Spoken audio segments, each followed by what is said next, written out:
Students, in this class we are going to learn about the arrays. Okay, so we'll see one by one the single dimensional array and multi-dimensional arrays.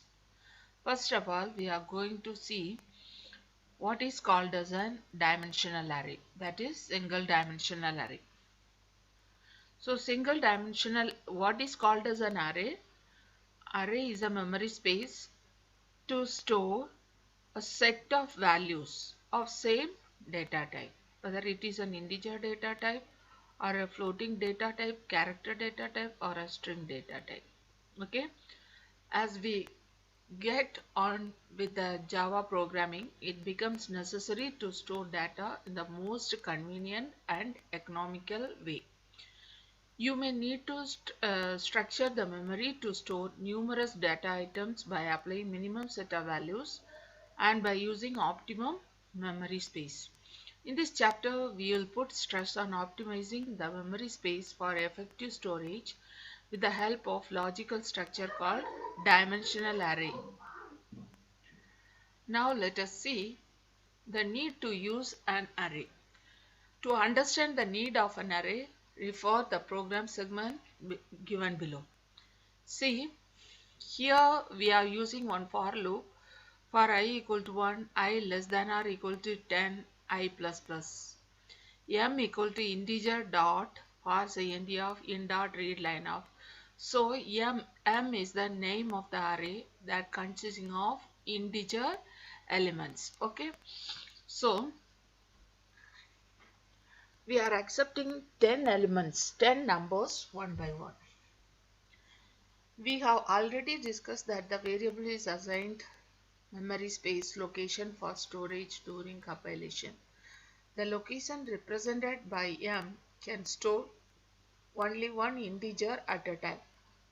As the loop repeats and the next value is entered to M, previous value of M gets deleted.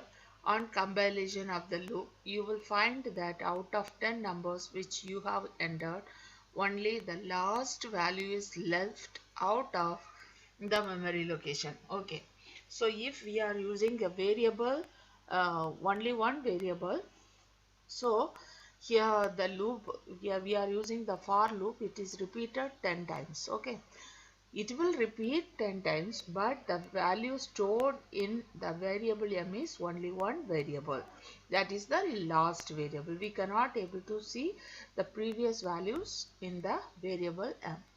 Suppose you have to find the sum and the average of all numbers you have entered through M. Now you hang up and may not get easy solution to get out your task. Okay, so these are they have written like this, means if we are storing the values in an array, we are able to see all the values one by one in each and every index. Okay, so we are able to see the previous value, we are able to see the next value, whatever it may be stored in an array, we are able to see by using only one variable. Okay, use a number of variables with the same time and data type that will be differ in their subscript. Now keep changing the subscripts with the help of a loop for using various numbers. The logical structure so created is termed as dimensional array.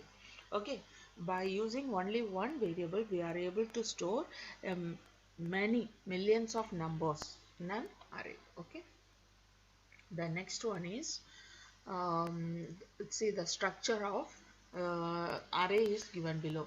See, M is the name of the array, that the subscript or the indexes are like this, M0, M1, M2, M3, like this it will go. Okay, a dimensional array is a structure created in the memory to represent a number of the same type of data, whether it is an integer, string or character, whatever may be, by using a single variable.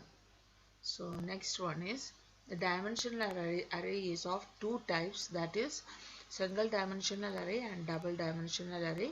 First of all, we are going to see the single dimensional array.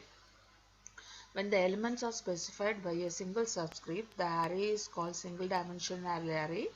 or single subscripted variable. For example, int m of equal to new end of m, int of 10. This means the array m consisting of 10 integer values. Okay, so here in this figure we are able to see this is the array m, and the index will start as 0, 1, 2, 3, m0, m1 like this, m9. Okay, so each and every cell consisting of the number of values. So 33 means m0 is 33. The index of 33 is m0. See, where 0, 1 to 9 are referred as subscript, and they help in both input and output of the elements in the array elements. M is the subscripted variable which is used to represent data items in different subscripts. Okay, this is the structure of a single dimensional array. The next one is, okay, it is repeated 2 times. So using array elements, the syntax of the array is like this: array name and subscript. Okay, for example, m of 1 means to operate with the data stored at the first subscript. However, the data can be stored in array based programs in 3 different ways. First one is by using assignment statement, second one is by using function statement, third one is by using input stream. First of all, we are going to see by using assignment statement. In this type, data values are defined within a program itself. It may be an integer, decimal, character or a string. So first one is for integer. So the value stored in the array of integer is like this. In a single dimensional array, first you have to write the type of data, that is integer means int. The name of the array m of equal to, within the curly braces you have to write the values. So in a single dimensional array, all the values are separated by using commas. Okay, so in an array, the with empty of represent infinite of cells in the array.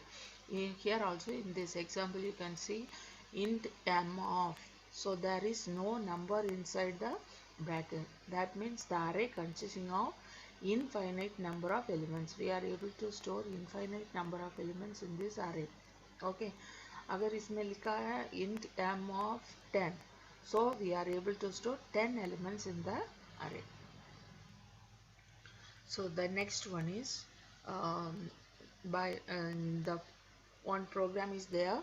The program here we are going to find out the sum of the elements in the array. Okay, so the m of array consisting of the elements like this: 2, 3, 4, 5, 6, and one for loop is there. The loop will repeat up to 5 times. Every time, all the 5 times, it will find out the sum. When the loop exceeds 5, that is when it becomes 6, it will come out of the loop. Okay, so every time it will find out the sum and print the elements here. So the output, the sum of the array element equal to 20. The next one is for character type. So character means the letters that is enclosed within a single code is called as a character. So in characters also, the array, first we have to type the data type and give the name of the array and how many elements we are going to store, and all the characters will be enclosed in the single code, and it will be inside the curly braces, and it will be separated by commas. Okay, so there is one sample program to display the characters. Okay, so we are going to display the characters COMPUTER, computer, like this. Okay, so there are 8 elements are there. So we have to repeat the loop till 7 times. Okay, when the loop will become 8 times, it will come out of the loop. So this is for character type. The next one is for string type. So what is the difference between the character and a string? Character means It is a character that is enclosed within a single quote. String means it is a group of characters that is enclosed within double quote. Okay, in a single dimensional array, all the strings also will be enclosed within a double quote, and it will be separated by a comma, and it is inside the curly braces. Okay, here for example we are going to display the string Amit, Sumit, Rohit, Vijay and Mohit.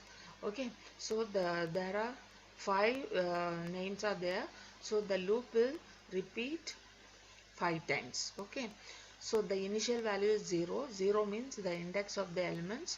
So Amit is in the 0th place, and Sumit in first place, and Rohit second, Vijay third and Mohit fourth. So the loop will repeat 5 times, that is 0 to 4 times. When the number become 5, it will come out of the loop. Here we are using the system.out.println statement. That's why it is displaying the separate lines. Okay, the next one is by using function argument. So we are writing the program by using the functions. Functions means we have to declare the variable inside the bracket. Okay, we have to pass the argument inside the function. So in this type, the data values are to be entered at the time of executing the program. It may be an integer, a decimal, a character or a string type. For integer type, at the time of execution, data values are given within curly braces and they are separated by commas as given below. See, this is an integer array where the loop will be repeated 0 to 4 times. Every time we are able to find out the sum. So when you execute the program, it will ask m of. So you have to give the values. Okay. So at that time it will find out the sum and display. So this is the argument, that is an integer variable that is enclosed within the bracket. This is called as a function argument. The next one is for character type. So character type also, the function, inside the function you have to give the data type, that is character m of. Okay, so when you execute the program, it will ask character m of. That times you have to give the characters one by one. For example, if you are giving the data like this inside the curly braces, so it should be separated with commas. So we are using the system.out.println statement, so the output will be displaying the new line. Okay, same as that of the character type, the string elements also will be inside the curly braces and it should be enclosed within a double quote. So for string data type, for string or words or names are to be entered by the user within double quotes and it will be separated by commas. The entire text or words or names can be enclosed by curly braces. Okay students, now we are going to see the basic operations on array. So what are the basic operations performed in an array? They are, first one is searching, second one is sorting, third one is insertion, fourth one is deletion and fifth one is merging. Okay, first one is searching. Searching means done. We have to find whether the element is present in the array or not. Okay, the array consisting of number of elements. We are going to search one element. Okay, so that element is present in the array or not. That is called as a searching. First one is linear search and another one is binary search. Linear search means we are searching from the beginning to the end. Okay, that is one by one. In every cell we have to take the searching element and it is compared with the first cell, second cell, third cell, fourth cell, fifth cell, like this it will go. When we found, if we found the searching element in that cell, we have to stop the searching. That is called linear searching. It is one of the simplest technique in which the searching of an item begins at the start of an array, that is from the 0th position of the array. The process continues one after the another where each element of the array is checked or verified and compared with a given data item till the end of the array location is searched. This process is called a sequential search, and after searching of the data item, the relevant message is displayed to confirm that the search is successful completed. Then next one is binary search. Binary search means first we have to arrange the elements either in the ascending order or in descending order. Most probably it is arranged in the ascending order. Okay, then we have to find out the mid value. So we have one searching element and we have to find the mid value. If the searching element is greater than the mid value, we have to start the searching from the second half. The first half we have to leave. If the searching element is smaller than that of the mid value, then we have to do the searching in the first half. Okay, so this is called binary search. Binary search is another technique to search an element in the given array by using minimum possible time. In this technique, the array is divided into two halves, which means the desired element may be present in the first half or in the second half. Searching takes place either in the first half or the second half of the array. Okay, the system performs search operation by dividing the array elements into two halves, hence it is termed as binary search. Binary means two. Next, the binary search technique is given below. We are going to search the element 31. Okay, so the array is like this. First we have to find the mid value, that is how many elements are here. 7 elements, that is 0 to 6. So for the first index is 0 and the last index is 6. So 0 plus 6 upon 2 equal to 3. So the third, this part, that is third part, is the mid value. So we are going to search the element. We are going to search the element 31. So the 31 is smaller than 55. So we have to do the searching in the first half. When there is no need to search the elements in the second half. Okay. So first we are comparing 17 equal to 31. No. So second one, 31 equal to 31. So the searching element is found here. So we have to stop the searching. Okay, here we have to stop the searching. Now we are going to see the difference between linear search and binary search. Linear search, the linear search works for both sorted and unsorted data items. Binary search takes place only on sorted data items, that is either in ascending or descending order. Then linear search, the search begins at the start of an array, that is from 0th position of the array. Binary search, an array is divided into two halves and then the derived data item is searched either in the first half or in the second half.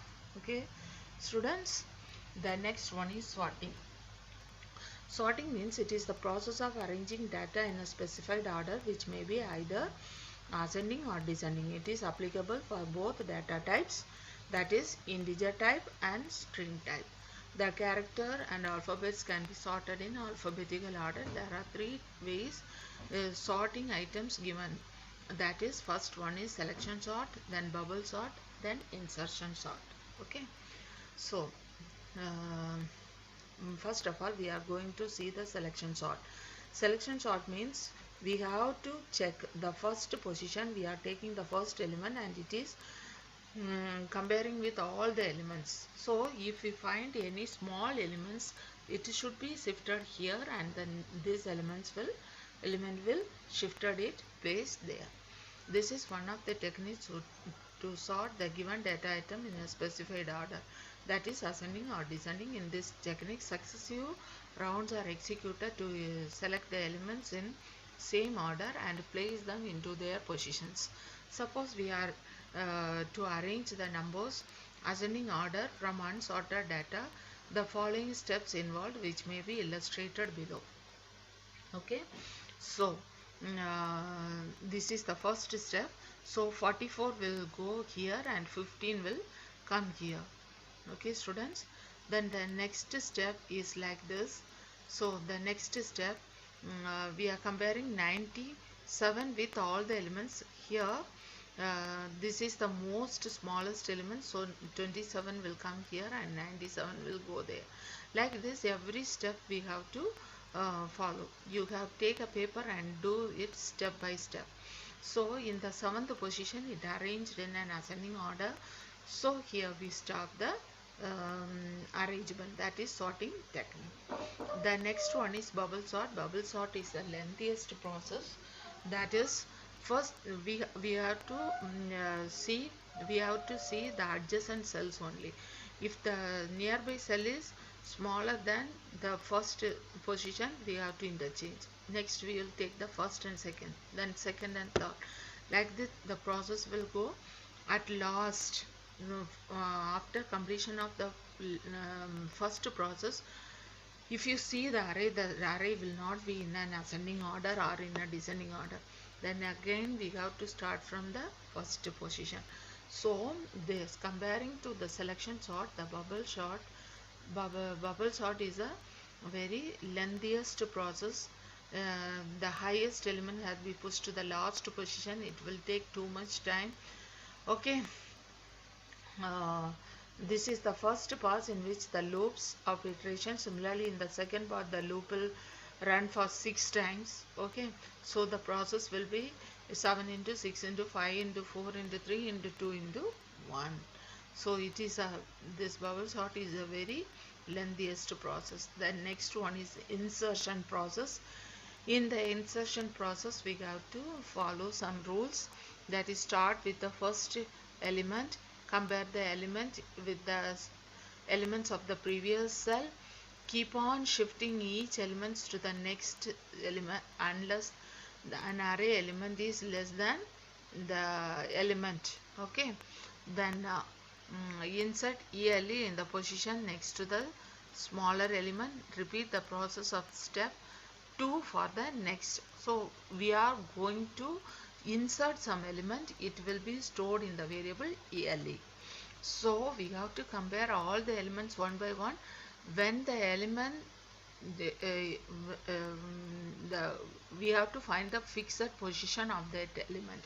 If negative numbers are there, it will be in the first. Okay, so when we find the exact position of the element, there we have to insert the element. All the time we have to compare the element with each and every elements present in the array. Okay students, this is called insertion chart. This is also a very lengthiest process. Here we have to write the algorithm to insert an element in ascending order by using insertion technique. The algorithm is here. And if you are want to delete an element from a array, that element will be stored in ELE, and we have to compare with each and every position. We have to compare it. When we find the element in the array, we have to delete it. It is the algorithm to delete an element is given here.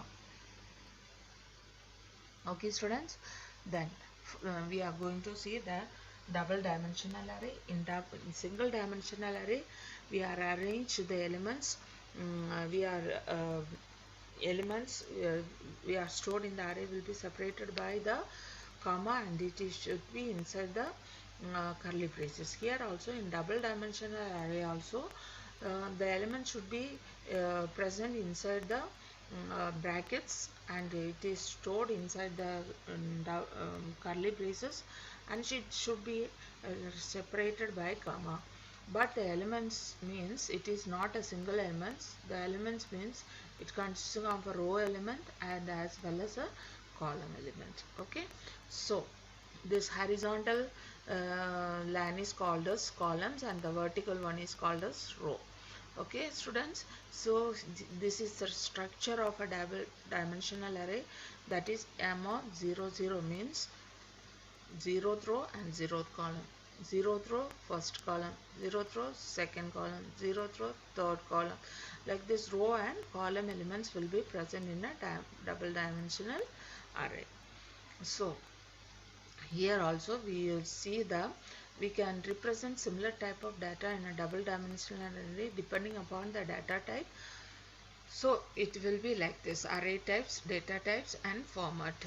Okay, here in single dimensional array we used only one bracket, that is int m of. Here we have to use int m of means it consisting of a row element as well as how many rows and how many columns. Here it is 3 by 4, that is 3 rows and 4 columns. Okay. However, the data may be accepted in the array based on the program of 3 types by using assignment statement, by using input stream, by using function arguments.